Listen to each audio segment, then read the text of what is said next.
반갑습니다. 대방광불 화엄경 대방광불 화엄경 이법계 품이로다나 무아미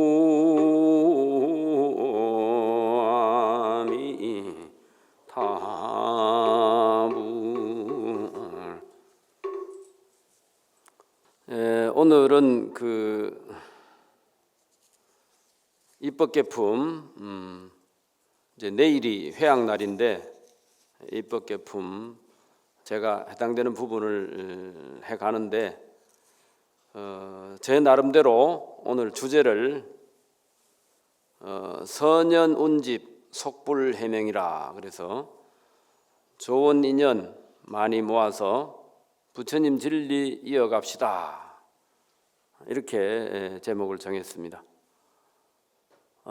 우리가 이제 올해 화엄살림도 우리 사중의 여러 스님, 특히 종정예하를 비롯한 사중 소임자 스님들이 이 추운 겨울에도 불구하고 애를 많이 쓰셔가지고 이렇게 잘 진행된다는 걸 여러분들이 아셨으면 되겠습니다.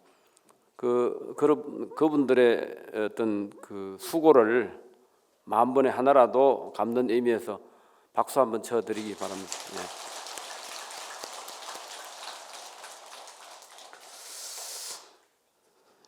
오늘은 입법계품 내용에 들어가기 앞서서 화엄경 전체 내용 중에 제가 한 말씀 드리겠습니다.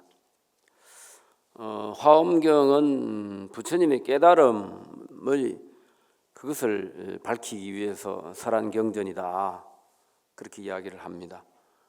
그런데 화엄경의 결론은 보살행을 실천하는 것이다. 그런데 이게 이제 너무 많이 들어서 여러분들 그게 무슨 뜻인지 잘 모를 수가 있어요. 그래서 화엄경 전체가 39품이죠. 그래서 지금 오늘 공부할 내용이 제 39번째 입법계품입니다. 근데 그 39품이 한결같이 부처님의 깨달음에 대해서 설명하고 있다 이겁니다. 며칠 전에 우리 강주 스님이 나와서 청량 스님 그 소를 가지고 많이 소개를 하는 걸 내가 봤는데, 청량 스님 견해도 그렇지만 그 경전 자체의 내용에 화엄경에는 성불하는 모습을 3번 이야기합니다. 뭐 더 많이 말할 수도 있지만 3번의 성불 이야기를 통해서 부처님의 성불을 이야기하는데, 제일 먼저는 이제 우리가 정멸도량 보리수화에서 부처님이 처음에 비로소 깨달음을 이루셨다 하는 이 이야기를 비롯해서 비로자나품에서 역대 부처님 성불하는 이야기를 4분의 성불하는 모습을 이야기를 합니다.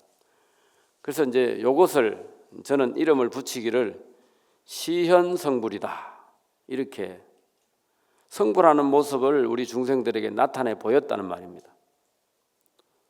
부처님이 성불하는 모습을 왜 나타내 보였을까? 우리 불자들이 각자 개인들이 부처님처럼 그때 깨달았으면 좋겠다 이 말이에요. 그래서 이제 성불하는 모습을 보여줌으로써 우리 불자들에게 부처님에 대한 믿음이 일어나게 하려고 그렇게 했다는 겁니다. 거기에 이제 또 아주 상징적인 개성이 있는데 부처님 개성을 한번 읽어보겠습니다. 부처님이 도량에 앉으시니 청정하고 그 신광명 마치 천개의 태양이 동시에 수련한 듯 널리 법계를 비추는 도다. 한량없는 억천년 오랜 세월에 어쩌다가 대도사가 나타나셨거늘 부처님이 세상에 주렷나시니 모든 중생 받들어 우러러더라. 공덕산 수미승운불이라고 하는 부처님이 성불하는 모습을 보고 대의강 태자가 부처님이 깨달음을 얻고 이렇게 몸에서 나온 광명이 탁 너무나 밝아서 그게 마치 1000개의 태양이 동시에 하늘에 떠 있는 것 같더라. 깨달음의 광명에 대해서 이야기를 한 겁니다.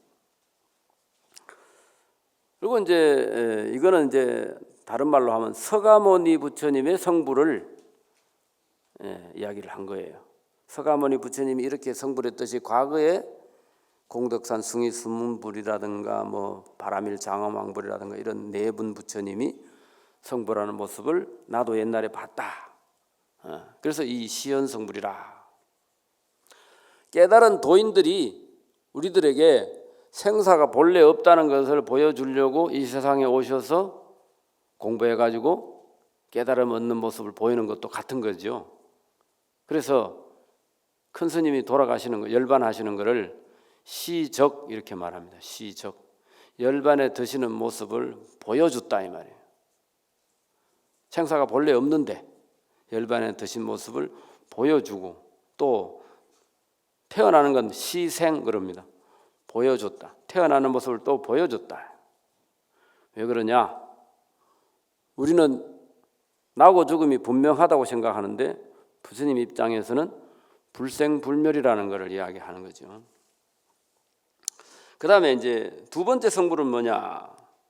요거는 이제 7번째 열애 명오품부터 37번째 열애 출현품까지가 해당되는 건데 총 31품입니다. 이거는 뭐냐? 보통 중생, 우리가 이제 중하근기라 그러죠. 보통 중생들이 성불하는 방법, 수행하는 방편을 이제 이야기를 하는데 수행하고 성불하는 게 너무 얼마나 어렵길래 31품을 거쳐서 설하느냐. 그게 어려워서 그런 게 아니고 우리가 길을 바로 가라고 이야기를 해줬는데도 자꾸 돌아서 가요 우리가. 오늘 절에 가서 화엄살림 법문을 들어라 이러니까 아이고 길도 미끄러운데 어떻게 갑니까? 다른 사람 다 가는데 너는 왜 못 가냐? 그러잖아요. 그리고 법문 들으라 가라 하니까 그거보다도 나 지금 골프 치러 가야 돼요. 나중에 시간 나면 갈게요. 바로 가라 하는데 자꾸 돌아가는 거예요. 그러니까 이게 부처님이 어렵게 만들어서 불교가 어려운 게 아니고 여러분들이 부처님 말을 제대로 못 알아먹고 자꾸 돌아서 나중에 이런다 이거죠. 그렇기 때문에 그것을 이제 10주, 10행, 10회양, 10지 이래가지고 단계별로 이렇게 공부하는 방법을 쭉 하기 때문에 그렇게 이제 품이 많다는 겁니다. 그러면 이제 이것을 이 두 번째 성불은 뭐냐? 이거는 이제 제가 이름 붙이기를 수행성불이다 그래요. 수행을 해서 부처님 경지에 이른다는 겁니다. 근데 이제 참선하는 스님들은 수행이 필요 없다 그래요. 수행해서 성불하는 게 아니다. 이치는 그렇지만 우리 중하근기는 수행하지 않으면 엉뚱한 짓만 하고 다니니까 또 수행이 필요하다 이거예요. 아까 부처님 성불에서 말하듯이 열반에 드시는 모습을 일부러 보여주고 태어나는 모습을 일부러 보여준다는 거예요. 왜냐? 부처님이 영원히 안 돌아가시는 걸 보면 우리가 자꾸 뒤로 미룬다는 거예요. 부처님 영원히 사시니까 우리 맛있는 거 먹고 또 골프도 치고 또 무슨 장차관 버슬도 하고 나중에 도 닦으려고. 우리 불자님들이 그러잖아요. 지금 절에 스님들이 출가를 안 하니까 숫자가 없는데도 내 아들 출가하라 하면은 막 난리가 나죠. 여러분들은 그렇지 않습니까? 우리 이제 기성세대 스님들이 다 이제 나이 들고 이러면 절에 이제 목탁 칠 사람이 없어요. 그런데도 우리 불자님들은 출가하면은 고생한다 이것만 생각하고 출가를 안 시키려고 그래요. 그러니까 여러분들이 스스로 불교에 대해서 좀 더 공부를 하고 도 닦는 것이 얼마나 좋은 일인지 여러분들이 잘 몰라서 그런다. 그러면 이제 수행해서 성불 한다는 여기에 두 가지가 있습니다. 그죠? 이 37품에 그러니까 그 37 열애 출애품까지 31품인데 그 중에 바로 깨달아 성불하는 모습도 이야기를 했어요. 그게 뭐냐? 수행 성불 중에 하나는 도노 성불이고 하나는 점수 성불이다. 점수는 여러분들 많이 들었잖아요. 점차로 닦아서 성불한다. 그러면 이제 도노 성불은 뭐냐? 범행품에 보면 처음 발심했을 때 바로 깨달음을 얻는다 이런 말이 나와요. 이게 발심이 제대로 되면 바로 성불할 수 있다는 겁니다. 이걸 이제 도노성불이라고 하는데, 도노성불은 여러분들이 공부를 지금 많이 해 오셨겠지만 바로 뭘로 깨달아 성불하는 거 보셨습니까? 배웠습니까? 우리 불교대학 출신도 많을 텐데, 네. 중국에 육조해능 스님이 있잖아요. 육조해능. 육조해능 스님 성불하는데 얼마나 걸렸죠? 시간이? 8개월 만에 성불했어요. 이 도노 성불이죠. 석가모니보다 더 빠르잖아. 예? 그래서 바로 깨닫는 모습을 봤기 때문에 중국 사람들이 인도에서 태어난 석가모니 부처님보다 우리 육조해능 스님이 더 훌륭하다 이렇게 이야기합니다. 그게 중국 사람들의 자부심입니다. 그 다음에 점수 성불은 뭐냐? 점차로 닦아서 아까 이야기한 것처럼 10주, 10행, 10회양, 10지 단계를 거쳐서 그래도 그게 중간에 딴 길로 안 어긋나고 40단계만 거쳐가지고 성불하는 그걸 점수 성불이라고 하는데, 이런 예는 어디 있느냐? 법화경에 보면 대통지승열애가 공부를 해도 어렵고 힘들어서 그래도 열심히 해가지고 10급 만에 성불했죠. 이런 분들이 이제 점수 성불입니다.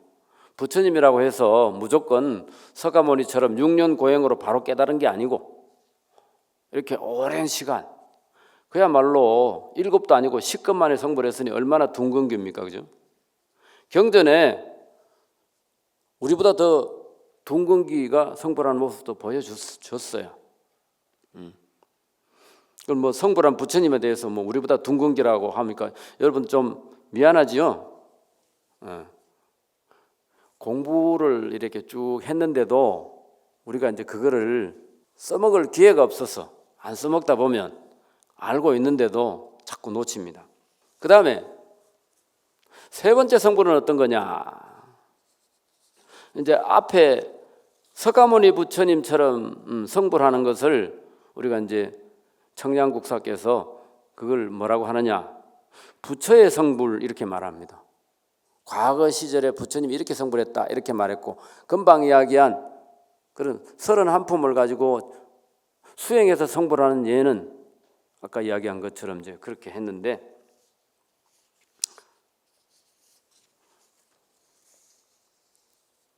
그 다음에 이제 이 수행 성불이 있고, 그 다음에 세 번째 성불은 오늘 우리가 공부할 입법계품. 법계라고 하는 것은 진리의 세계, 이걸 법계라고 합니다. 진리의 세계에 들어갔다. 그것도 정득해 들어갔다. 이제 정득해 들어갔다는 말 우리말로 옮기면 깨달아 들어갔다 이 말이에요. 이것은 어떠냐? 이 세 번째 성불은 바로 중생의 성불 이렇게 이야기합니다. 중생의 성불. 그럼 그 중생이 누구냐? 바로 선제동자가 중생의 대표다 이 말이에요. 그러니까 여러분들이 내가 선제다 이러면 내가 깨달아 들어가는 것이 되는 거고, 화엄경을 읽고 쓰고 사경을 하고 이렇게 하면서 입법계품을 쓰면 이번 겨울에 화엄살림 내일 끝나지만 여러분들이 입법계품을 한글로 한 번도 써본 적이 없는 분도 계실 거예요. 그거를 법문만 듣지 말고 본인이 경문을 쓰세요. 입법계품에 해당되는 경문이 21권입니다. 내용이 많아요. 근데 80권은 다 못 쓰더라도 입법계품이라도 한번 써보려고 마음을 내는 것도 굉장히 중요하다고 생각이 듭니다. 이 세 번째 성불을 제가 이제 이름 붙이기를 만행성불이다. 1만만자, 행할행자, 만행성불이다. 왜 만행성불이냐? 선제동자가 한 사람 선지식에게서 깨달음 얻고 끝나는 게 아니고 한 분한테 배우고 또 다른 데 가서 또 배우고 또 배우고 또 배우고 이렇잖아요. 그러면 한 분한테 얻은 것을 우리가 해탈문이라고 하는데 해탈문이 53가지 해탈문이 되는 거예요. 이제 각각 뭐 참선해서 도 깨달은 스님도 있고 무슨 뭐 설법을 잘해서 도 깨달은 사람도 있고, 그죠? 남한테 보살행 잘해서 도 깨달은 사람도 있고, 그런 분들의 어떤 각가지 그 깨달음을 전부 다 내가 다, 그러니까 이거를 어떻게 보면 팔방미인이 되는 그런 성불이다 이렇게 말할 수도 있겠죠. 그래서 이제 선제동자가, 여러분들 선제동자에 대해서 이제 앞에 들으셨겠지만은 선제동자는 10대 제자도 아니고 문수보현 보살도 아니잖아요. 그래서 선제동자는 그 장엄두각이라고 하는 곳에서 문수사리 보살이 사람들 많이 모이는 장소에 법회를 연다고 선언을 해놓고 거기 가가지고 오늘부터 이렇게 수행을 할 텐데 동참할 사람 누가 있느냐 손 들어봐라 이러고 막 손을 드니까 그 중에 한 사람을 추려가지고 그 선택한 사람이 바로 선제동자입니다. 이 말은 무슨 말이냐 하면 여러분도 선제가 될 수 있다는 이 말이에요. 근데 선제가 될 수 있는 조건은 뭐냐 하면 과거 전생부터 공덕을 많이 쌓고 선근을 많이 심은 사람이라 해야 된다. 그러니까 이게 대성보살도를 행하려면 전생에 지어놓은 복이 많아야 된다는 거예요. 그래서 이제 그런 분을 선택한 게 바로 선제동자다. 이제 제가 오늘 맡은 부분은 9번째 선지식인 비목다라 구사 선인입니다. 53 선지식이 여러 부류의 직업을 가진 분이 있는데 이분은 신선도를 닦는 분이에요. 자, 그러면 합장을 하시고 제가 경문을 읽겠습니다. 큰 숲이 있는데 아승지 나무로 장엄하였다. 가지가지 나뭇잎은 울창하게 퍼지고 가지가지 꽃나무는 아름답게 피었으며 가지가지 과실나무는 계속하여 익었고 가지가지 보배 나무는 많이 열매를 비내리며 큰 전단 나무는 간대마다 열을 지어 섰고 짐수향 나무는 좋은 향기를 풍기고 유쾌한 향나무는 묘한 향으로 장엄하고 페아타라 나무가 사면에 들리어 섰으며 니규율 나무는 밑둥이 높이 솟았고 연부당 나무에서는 단과실이 항상 떨어져 오발라 꽃 파두마 꽃으로 연못을 장엄하였다.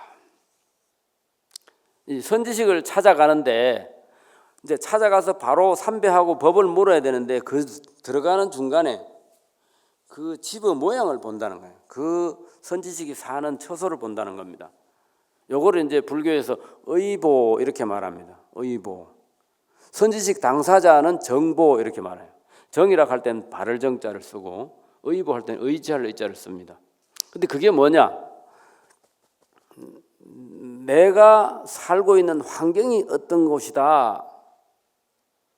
여러분은 지금 이 서울 경기 지역에 지금 눈이 와가지고 출근도 못하고 난리 났는데 여러분 편안하게 이렇게 통도사 와서 법문 듣고 있잖아요. 그렇죠? 여러분 얼마나 행복한 줄 아세요?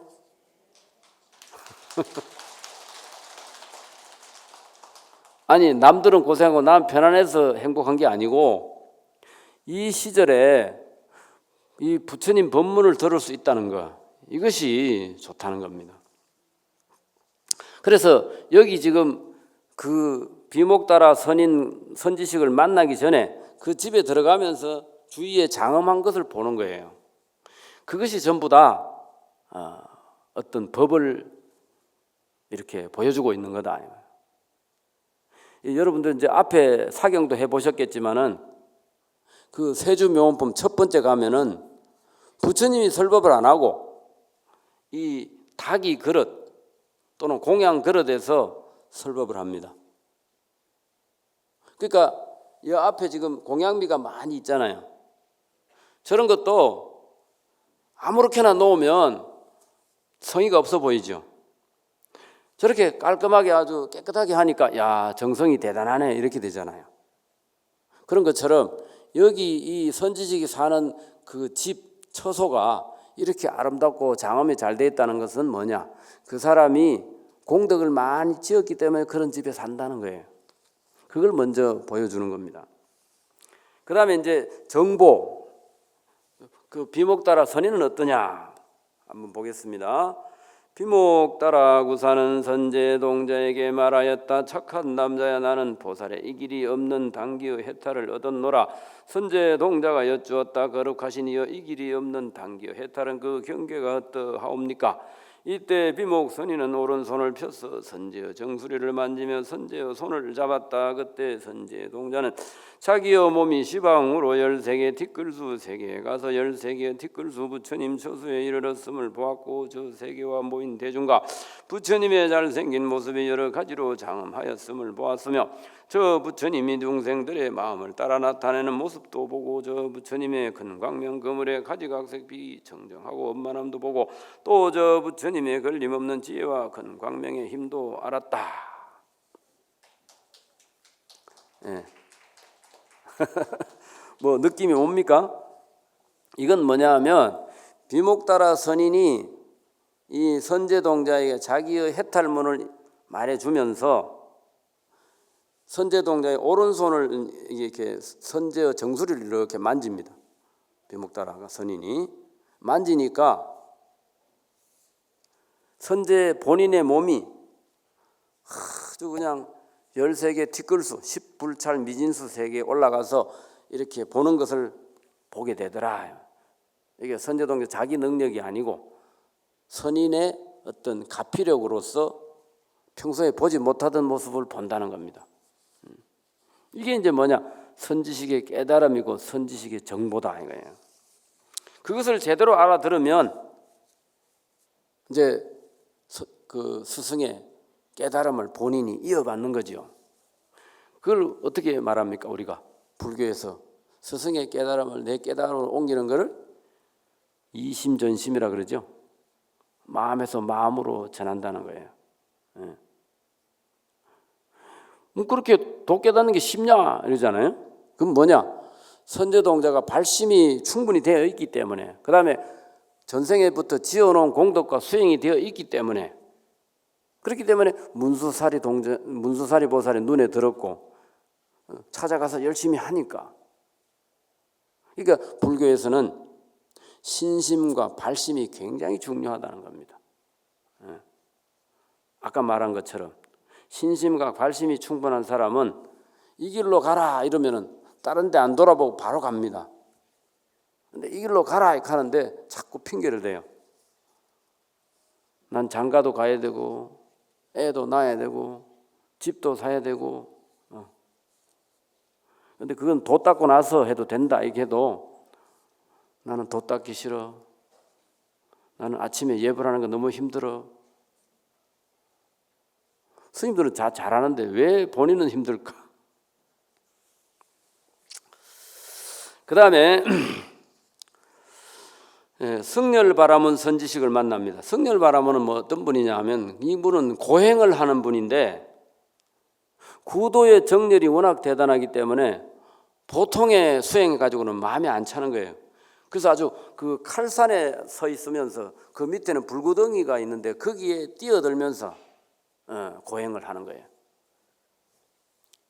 그래서 이제 이 앞에 선지식이 다음 선지식을 찾아가서 어떻게 도를 닦느냐, 보살의 도를 어떻게 닦느냐, 또 보살행을 어떻게 실천하느냐에 대해서 물어라 이렇게 해서 갔는데 또 보니까 그냥 불구덩이에 그냥 본인이 한번 뛰어들고 또 다시 올라와서 다시 또 뛰어들고 이러면서 그걸 보여주면서 너도 저렇게 하면 내가 법문을 설해주겠다 이렇게 하는 거예요. 그러니까 선제동자가 아니 선지식이라고 하면서 불구덩이에 몸을 던지면 다 죽을지도 모르는데 그러면 내 몸이 없어지면 뭘로 돌을 닦을까? 이런 생각을 하지 않겠어요? 그래가지고 막 의심이 나가지고 주저주저하고 이제 그 불구덩이에 몸을 못 던지니까 그 시방에 있는 천신들이 다 알려줍니다. 선지식을 의심하지 말아라. 네가 돛 닦을 마음, 발심이 충만하다면 네가 불구덩이에 몸을 던져도 죽지 않는다. 이렇게 막 일러줍니다. 그러니까 이제 선제동자가 그때 참여를 해요. 이게 이제 중요한 것 같아서 소개를 해봅니다. 보살이 누구든지 선지식의 가르침을 순종하면 모든 의심과 두려움이 없어지고 편안히 있어 마음이 흔들리지 않으리. 마땅히 알라. 이런 사람들은 광대한 이익 얻으리니 보리수 아래 앉아서 위없는 깨달음 이루리라. 승열바라문이고 이제 앞에 동자 조그마한 사람이 지금 합장하고 이렇게 하는 사람이 선제동자입니다. 이제 밑에 불구덩이가 있고, 그러니까 이제 시방에 선인들이 나타나 가지고 선지식을 의심하지 말아라 이래 하니까 선제동자가 곧 칼산에 올라 불 속에 몸을 던졌는데 그 순간 선주산매에 듭니다. 편안하게 머무는 산매에 들었어. 몸이 불에 타지 않고, 그죠? 적정 신통락 산매에 들었다. 고요한 즐거움에 들었다 이 말입니다. 그때 선제동자는 즉시 칼산에 올라가서 몸을 불구덩이에 던졌다. 내려가는 중간에서 보살에 잘 머무는 산매를 얻었고 몸이 불꽃에 닿자 또 보살에 고요하고 즐거운 신통산매를 얻었다. 그리고 선제동자가 여쭈었다. 매우 신기하옵니다. 거룩하시니여 이런 칼산과 불무더기에 몸이 닿을 적에 편안하고 쾌락하였나이다. 내가 뭣도 모르고 겁을 냈다. 이게 증명이 되잖아요. 그죠? 자, 이렇게 역행선지식, 이게 이제 뭡니까? 고행하는 것도 너무 심하면 역행이라고 볼 수 있죠. 예. 이 53선지식 중에 역행선지식이라 거슬리는 행동, 거꾸로 가는 행동처럼 보인다.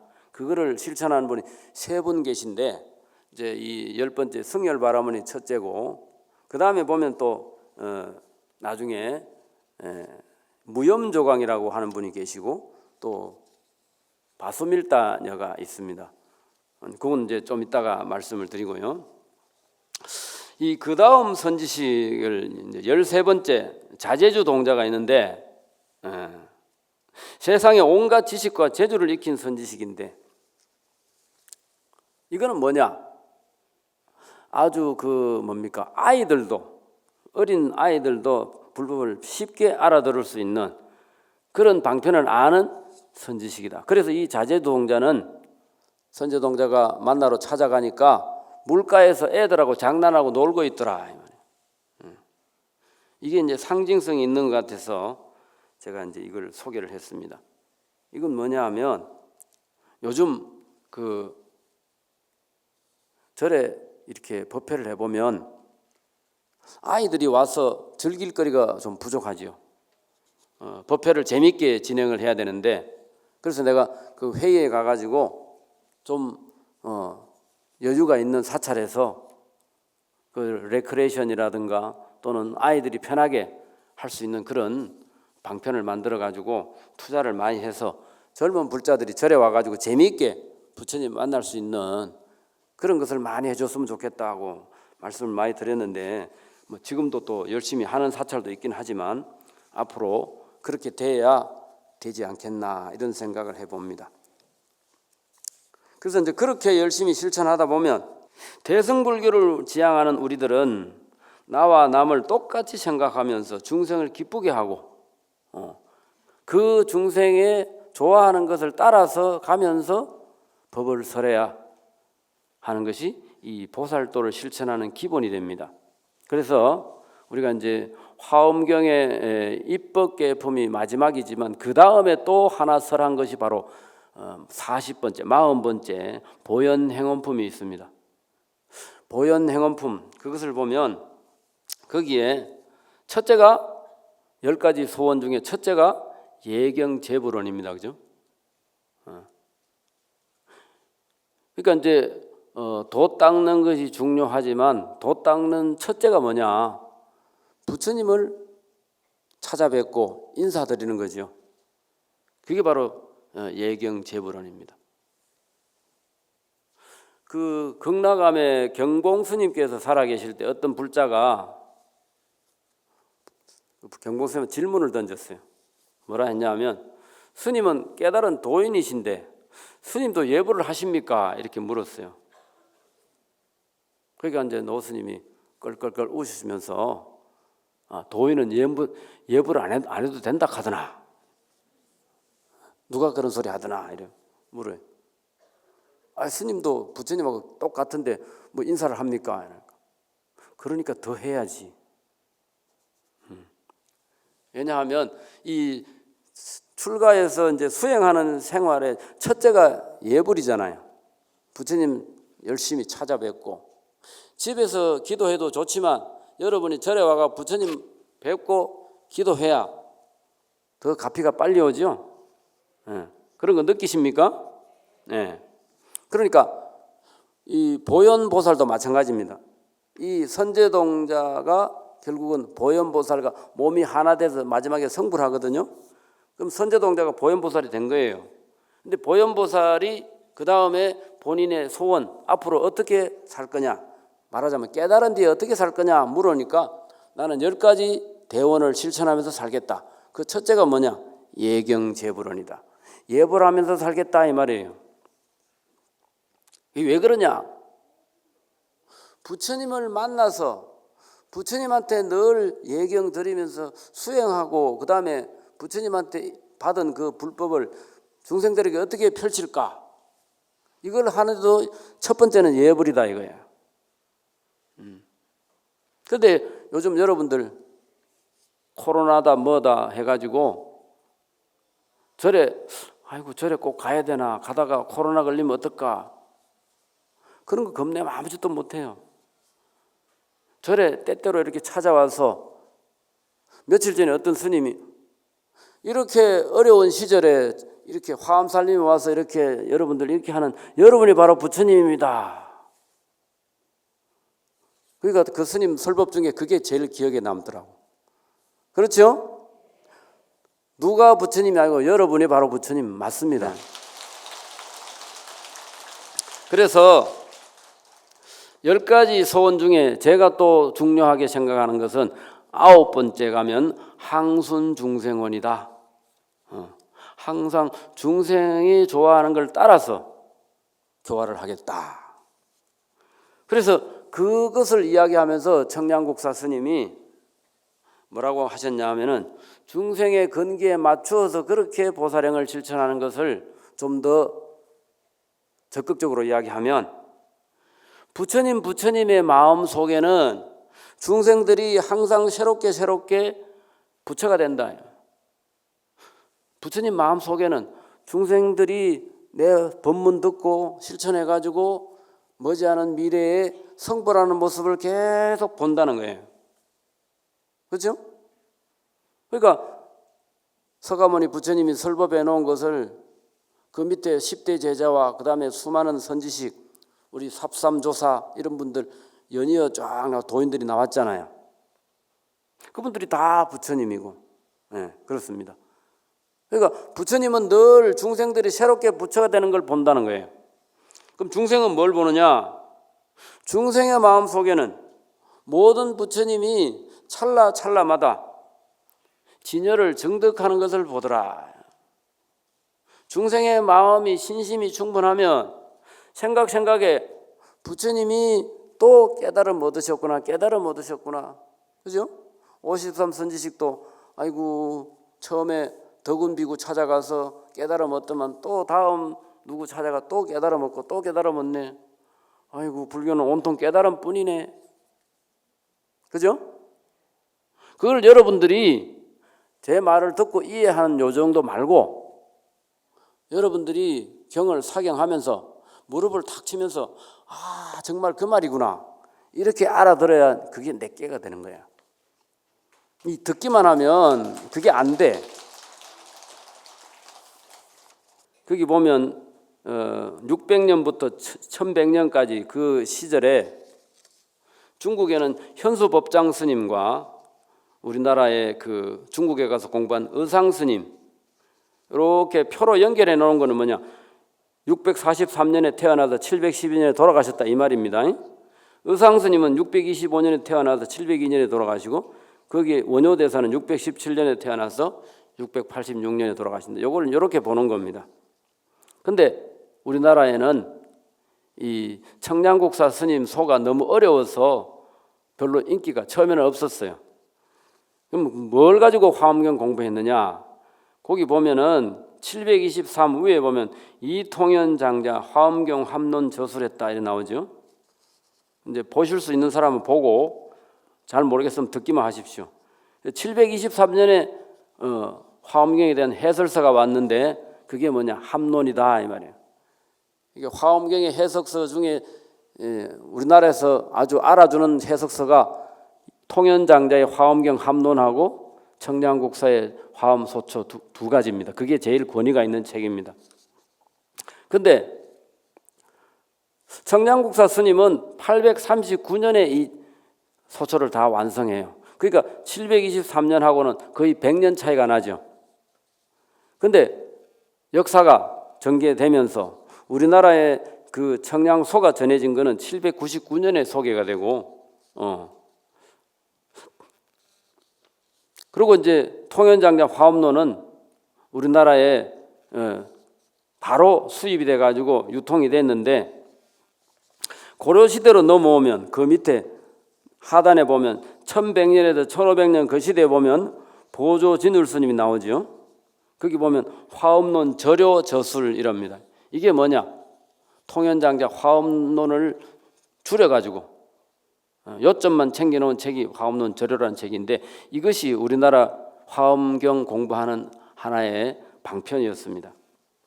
그러다 보니까 그리고 조선조에는 넘어오면서 고려 말과 조선조에는 이제 선문화가 참선하는 스님들 선문화가 더 이 우리 불교를 주도했기 때문에 화엄론 이것은 좀 더 참선하는 스님들이 좋아하는 책이고 청량국사 스님 소는 우리 강의하는 강사 스님들이 좋아하는 책이에요. 왜냐하면 청량소는 근거가 확실하고 모든 대소선 경론의 어떤 근거를 전부 다 증명을 해놨기 때문에 그렇습니다. 그래서 고려시대까지는 선사 스님들이 많이 불교를 주도했기 때문에 이 책에 대해서 별로 공부하려고 노력을 안 했어요. 그러다가 어떻게 됩니까? 그 1392년에 조선으로 넘어가지요. 그래 이제 혹시나 싶어서 그 이성계하고 태종, 세종 그 이제 생물년을 거기다 표시를 했습니다. 조선이 개국되면서 우리나라에 어떻게 됩니까? 숭유 억불 이래 되잖아요. 유교를 숭상하고 불교를 배척하는 그런 정책을 폈습니다. 그래서 이제오 500년 동안에 스님들이 사대문 안에 출입도 못했어. 그게 바로 이제 조선시대 암흑기라 이렇게 말을 합니다. 그런데 그 다음 장에 8쪽을 넘겨보면 1592년에 임진왜란이 벌어지죠. 근데 그 전에 불교에 어떤 중요한 일이 있었느냐 하면 그 1500년 그 옆에 보우스님 이게 이제 허응당 보우스님이라고 옛날에 서울 봉원사 주지했던 스님입니다. 이 보우스님이 아주 큰 선지식이에요. 이분이 그 문정왕후의 도움을 받아서 조선 불교의 스님들이 사대문 출입도 못하던 시대에 성과를 부활을 시킵니다. 과거 시험에 스님들 그 과목을 만들었다는 거예요. 거기서 이제 나온 사람이 어디 좋은 절에 주지도 하고 이렇게 된 거예요. 거기서 발탁된 스님이 누구냐? 서산대사하고 사명대사가 발탁이 됩니다. 근데 이 문정왕후가 1565년에 돌아가시면서 또 그 유생들이 하도 들고 일어나 가지고 성과가 또 폐지가 됐어요. 근데 그렇게 서산대사, 사명대사가 과거 제도에 의해서 공식적으로 발탁이 됐는데 1592년에 임진왜란이 벌어졌잖아요. 그래서 서산대사가 전국의 스님들을 전부 다 모아가지고 의병을 일으켜가지고 우리 임진왜란에 대처를 해서 큰 전공을 세웁니다. 그래서 사명대사는 그 제자로서 일본에 가가지고 그 포로 500명이나 되찾아오잖아요. 그런 게 다 우리 살아있는 역사죠. 그래가지고 보니까 고려 말부터 스님들이 뭡니까? 나태하고 타락하고 이래가 막 비판을 받다가 이제 임진왜란에 큰 공을 세우고 바다에서는 이순신, 이 땅에서는 뭐 권율 장군 또 승병들 이런 분들이 수없이 죽고 수없이 해가지고 우리나라를 지켜낸 겁니다. 그래가지고 불교가 이제 위상이 높아졌잖아요. 아, 스님들이 절에서 먹고 노는 게 아니구나. 어떨 때는 막 목숨을 버려가면서 나라를 구하는구나. 그러다가 1690년경에 저기 여러분 명량해전 그거 영화도 있는데 거기가 그 임자도라는 섬이 있습니다. 신안 앞바다에. 거기에 중국에서 넘어오던 배가 하나 좌초가 됐는데 그 속에 보물도 들었고 했는데 거기에 이 청량국사 소초하고 화엄경하고 합본이 된 것이 나온 거예요. 그때 당시에 배감성총이라고 하는 스님이 그 구쪽 한번 내려 보실래요? 거기 이제 스님 진영 영정이 나오죠. 이분이 배감성총 스님이라고 하는 분입니다. 요 진영은 지금 구례 화엄사에 모셔져 있습니다. 이분이 조선시대 중기의 큰 스님인데 우리 강원에 공부하는 스님들 교재를 편제를 이분이 하셨어요. 이 배감성총이라는 스님이 그 경만 남았고 다른 건 다 가져가고 사람들이 전쟁 뒤에 먹고 살 게 없으니까 전부 다 보물되는 건 다 가져가고 경전은 가져가 봐야 뭐 안 되니까 그래서 스님들이 가져가서 그걸 가져와서 우리 배감성총 스님이 제자들하고 전국에 다니면서 탁발을 해가지고 판각을 합니다. 팔만대장경처럼 목판을 만들었다는 거예요. 목판을 만들었다는 것은 찍어내기만 하면 책이 되잖아요. 그 이후부터 제가 화엄경 합론을 통해서 선으로만 공부하던 화엄경을 그동안 뭐 2조 500년 전기에 한 300년 동안 스님들이 생일불공이나 천도제 지내지고 겨우 연명하고 살던 그 불교가 그러다 보니까 어떻게 되겠습니까? 공부에 목이 말랐겠죠. 공부는 하고 싶은데 공부할 여건이 안 되는 거예요. 예. 스님들한테 종이 만들어라, 술 만들어라. 통도사도 옛날에 양조장이 있었다고 합니다. 절에서 술 빚어가지고 세금으로 내는 그런 시대를 우리가 조선 전기에 살았어요. 근데 이제 책이 막 돌아다니고 스님들한테 임진왜란에 큰 공 세웠다고 막 불자들이 모여드니까 거기서 이제 화엄경을 공부해가지고 화엄대회를 엽니다. 그게 뭐냐? 그 1607년에 보면 청년원철이라는 분이 계신데 이분은 서산대사 제자입니다. 이분이 화엄대회를 열면서 경만 설한 게 아니고 중생 구제 사업을 하는 거예요. 오는 사람마다 먹을 거 주고 선물도 주고 막 공부도 시켜주고 하니까 이 신분제 사회에는 천민들은 절에 법당에도 못 들어가요. 근데 이 무차법회 할 때, 화엄대회 할 때는 다 들어오게 하고 스님들 법문도 듣고 맛있는 거 이 중생구제 사업을 함께 했는데 이것이 1607년부터 시작해가지고 1800년 때까지 해서 한 200년 동안 계속 이어집니다. 전국에서 그 조선 그 임진왜란 이후의 선지식들은 거의가 화엄경 공부한 사람만이 알아주게 됐다 이 말이에요. 그리고 우리 불교가 지금 현재는 어떻습니까? 참선불교하고 화엄불교가 서로 같이 어우러져서 선사 스님들이 법문을 해도 화엄경을 인용하잖아요. 그렇게 된 것이 바로 이 청량소라는 거다. 그러니까 이 불경 중에도 이러한 중요한 책이 이 우리나라 불교를 되살렸다. 이 조선 불교를 되살린 것이 바로 이 화엄경 소초라는 겁니다. 오늘 마지막에 이왕 그런 소리 했으니까 여러분 어떤 스님이 큰 스님입니까? 1번 나라를 구한 스님, 2번 도가 높은 스님, 3번 중생교화를 많이 한 스님. 세 번 중에 1번 박수 한번 쳐보세요. 두 번째, 깨달음이 훌륭한 고승.